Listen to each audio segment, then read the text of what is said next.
ప్రజాపాలన గ్రామ సభలు గ్రామాల్లో తూతూ మంత్రంగా నిర్వహిస్తున్నారని, అర్హులైన ప్రతి ఒక్కరికి సంక్షేమ పథకాలు అందాలని నర్సాపూర్ ఎమ్మెల్యే వాకిటి సునీతా లక్ష్మారెడ్డి అన్నారు. కోల్చారం మండలంలోని ఆమె మీడియా సమావేశాన్ని నిర్వహించారు. అంతకుముందు ఏడుపాయల్లో రంగంపేట గ్రామానికి చెందిన నీలకంఠి ప్రసాద్ కుమారుడి పుట్టినరోజు వేడుకల్లో పాల్గొన్నారు. అనంతరం మండలంలోని లబ్ధిదారులకు సీఎంఆర్ఎఫ్ చెక్కులను అందజేశారు. ఈ కార్యక్రమంలో మాజీ MPP Manjula Kashinath, DCMS vice chairman అరిగి Ramesh Kumar, మండల పార్టీ అధ్యక్షుడు గౌరీ శంకర్ నాయకులు సంతోష్ కుమార్, శ్రీనివాస్ రెడ్డి, నరేందర్ రెడ్డి, యూత్ ఐకాన్ రవితేజారెడ్డి, సోమ నరసింహులు, రవీందర్, సురేశం, మల్లేశం, తలారి దుర్గయ్య తదితరులు పాల్గొన్నారు.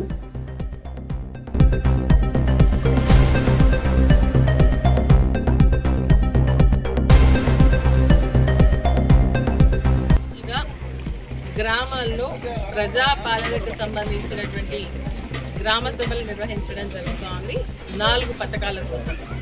అది రేషన్ కార్డులు, కొత్త రేషన్ కార్డులు అనుకోండి, లేకుంటే రేషన్ కార్డులో పేర్లు నమోదు అనుకోండి, అదేవిధంగా ఇంద్రమ ఆత్మీయ భరోసా అనుకోండి, లేదంటే రైతు భరోసా అనుకోండి, మరి అదేవిధంగా మనకి ఇండ్ల విషయం, ఇండ్ల శాంక్షన్ కోసం మరి గ్రామ సభలు నిర్వహిస్తూ తూతూ మంత్రంగా ఈ యొక్క గ్రామ సభలు నిర్వహించడం జరుగుతుంది.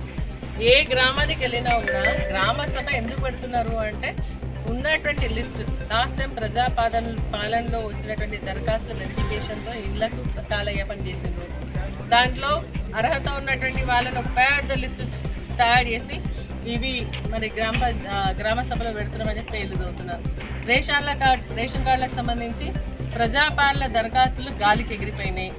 మరి మొన్న కుల గణనకి సంబంధించినటువంటి దరఖాస్తుల్లో మరి వాళ్ళ ఎంక్వైరీలో ఎవరైతే రేషన్ కార్డులు లేవన్నారో వాళ్ళ పేర్లు మాత్రమే బయటకు వస్తుంది. కుల గణన జరిగింది కులానికి కోసం, కానీ వీళ్ళు అనేది ఏంటంటే దాంట్లో చాలామంది సరైనటువంటి సమాచారం ఇవ్వలేదు. ఎందుకంటే మా డీటెయిల్స్ చెప్తే ప్రభుత్వం నుంచి వచ్చేటువంటి పథకాలు వెళ్ళిపోతాయేమన్న ఆలోచనతో ఎవరు కూడా సరైనటువంటి డీటెయిల్స్ ఇవ్వకపోయినా దాన్ని బేస్ చేసుకునే ఈరోజు రేషన్ కార్డ్స్ మరి మంజూరు చేస్తామని చెప్పడం నిజంగా కూడా బాధాకరమైనటువంటి విషయం. మళ్ళీ కొత్తగా దరఖాస్తులు ఇవ్వమంటున్నారు.